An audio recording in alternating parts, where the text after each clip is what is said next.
আজকে করব বিটরুট এবং গাজরের পাকোড়া। প্রথমে বিটরুট আমি গ্রেটার দিয়ে গ্রেট করে নিলাম।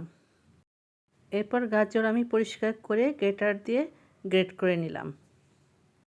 গ্রেট করা বিটরুট এবং গাজর আমি একটি পাত্রে নিয়ে নিলাম। গ্রেট করা বিটরুট এবং গাজরের মধ্যে আমি দিয়ে দিলাম পেঁয়াজ কুচি, কাঁচামরিচ কুচি এবং ধনেপাতা কুচি। এখন মশলা যোগ করব। দিয়ে দিলাম সামান্য আদা বাটা, সামান্য রসুন বাটা এবং ভাজা জিরা গুঁড়া এবং মরিচের গুঁড়া এবং ম্যাগি মশলা হাফ প্যাকেট এবং স্বাদমতো লবণ দিয়ে সমস্ত উপকরণ আমি ভালোভাবে মিশিয়ে নিব। এবং এর ভিতরে দিয়ে দিব ক্রিস্পি হবার জন্য 3 টেবিল চামচ চাউলের গুঁড়া এবং পরিমাণ মতো বেসন। আমি বেসনটা অল্প অল্প দিয়ে মাখিয়ে নিয়েছি। বিটরুট থেকে পানি বের হয়, এর ভিতরে আলাদা কোনো পানি দেওয়া লাগে না।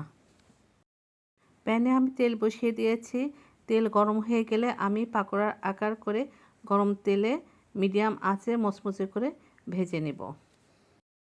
বিটরুট এবং গাজরের এই পাকোড়া খেতে অনেক সুস্বাদু এবং পুষ্টিকর। আমি সবগুলো পাকোড়া ভেজে নিলাম। তৈরি হয়ে গেল বিটরুট গাজরের পাকোড়া।